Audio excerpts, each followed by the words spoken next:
Hey everyone, welcome to another episode of Table Talk. I'm your host, Jake Combs, and today we're going to be looking at the new Cadian Shock Troops box set. Now, from what I'm told, there is a new optional assembly kit, and that's actually contained inside this box, not sold separately, or at least will be eventually, maybe? I'm not sure.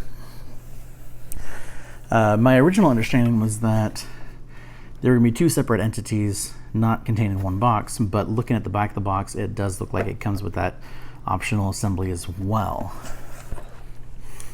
So we're going to go ahead and crack this open, take a quick look. Now, I do need to mention that this was provided courtesy of Games Workshop, and with the sole purpose of doing this review of it and sharing it with you guys. But the fact that they gave it to us does not guarantee what kind of opinion we're going to have about it. Now, personally, I've never been a big fan of Cadians or guard regiments for that matter, with the exception of the Gaunt's Ghost book series. So, you know, I've always had a partial liking to that regiment, but nothing really beyond that. Now, because I don't play guard whatsoever, I don't know for certain if these are your standard Cadian poses, or if the Cadian shock troops are something new entirely.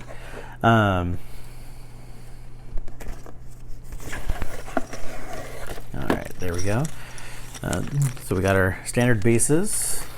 We have our guard decals as well.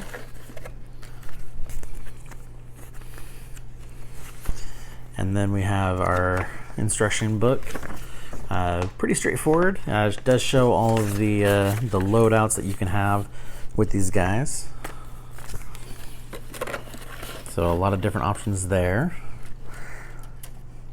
So this right here, this is our upgrade sprue with all the different heads, with the additional weapons that you can use.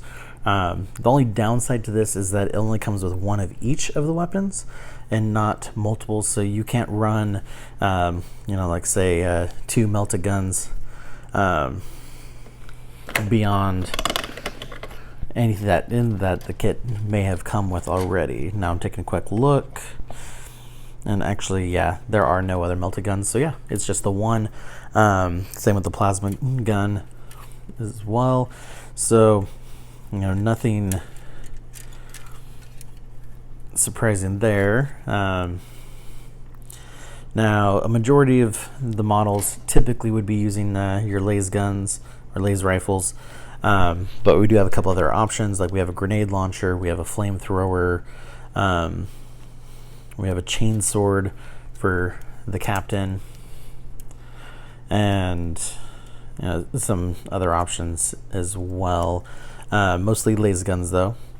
Now personally, I would, you know, make sure that when you're doing it, you definitely want to have you know, some flamethrowers in there at the very least. Grenade launchers are definitely going to be quite helpful.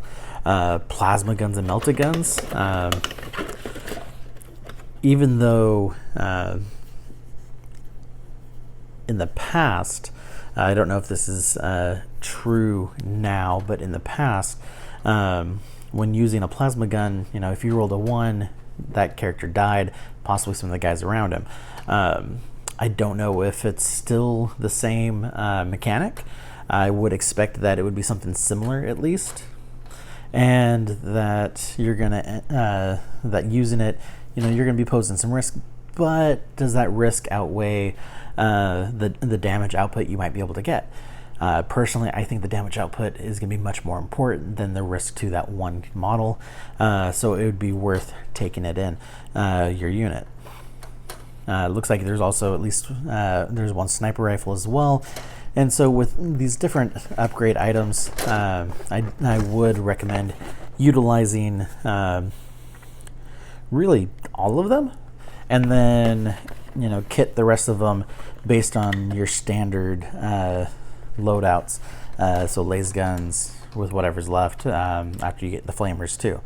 And then we have our standard bodies, legs, torsos. We have our Vox. We've got some knives, sheathed and unsheathed, as well as the traditional Cadian heads. Now, I haven't figured out how to go about doing it, but what I was thinking of doing with these, since we do have the new Tanith coming out, I believe they're supposedly already out, but almost no one received any. But once we get a hold of some, we will be showing them. But my end goal would be to try to convert these guys into fitting with the Tanith. So that means, adding some sort of cape. So that means I'm going to have to learn how to get really good at green stuff really fast to make these guys fit thematically. Now, some other conversions could be done and make them, fit some of the other troop types from the Gaunt's Ghost books, like the Volpone, possibly the Blue Bloods. Can't remember anyone besides those. You could even do, do some modifications to make them the Vargas portion of the Tanith forces. So, a lot of different options there, a lot of things that you can do.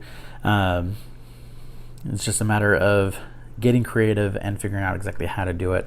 Now, my understanding is that this box is probably going to be somewhere between the $40 to $60 range. I want to say it's going to be like 40 or 45. I don't know for certain on the pricing. I'm just speculating based on some of the similar boxes I've seen versus what I remember reading. And I do remember reading a price. I just can't say for certain exactly what it is. But definitely a reasonable price point.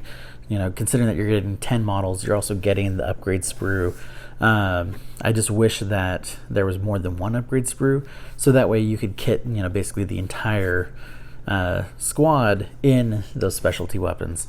But I'm looking at it, let's see, 2, 4, 6. So 6 different ones that you'd be able to use out of 10, and then that leaves you with 4. There's 2 flamers, so 2 that would end up being laser guns in the end. So not a bad way to go. Also the tons of different heads, so you're gonna have a lot more originality between the different groups. So a lot of room for conversion. I do really enjoy the fact that they came with the upgrade sprue already in the box. I'm hoping that's something we're going to start seeing going forward instead of having to buy the upgrade sprues individually later. But time is only going to tell on that one. But so that is the Cadian shock troops. Again, thank you to Games Workshop for sharing this with us. They're pretty decent models.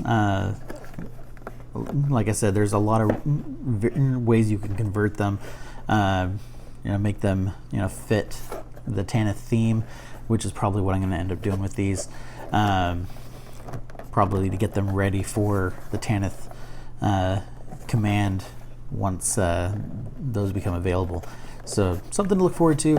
Next week, we are going to do a bunch of Necromunda unboxings. I actually went and did a bunch of trades this week and got a hold of a lot of the Forge World models that are currently out of stock, as well as some of the newer add-ons for Escher and Goliath. We also got some, basically each gang that's out there. Vansar, Kador, who else? We got the Corpse Grinder Cult and the Enforcers, but those ones are already open and kind of loose, so we're not going to be going through those. We're going to be looking at the various other gangs, and that does include, I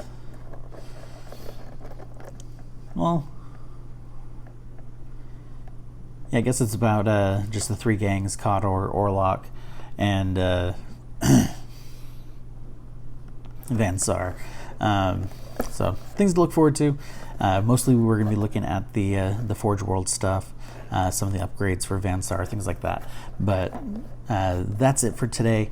Thank you guys for watching. I will catch you all next week. Good night.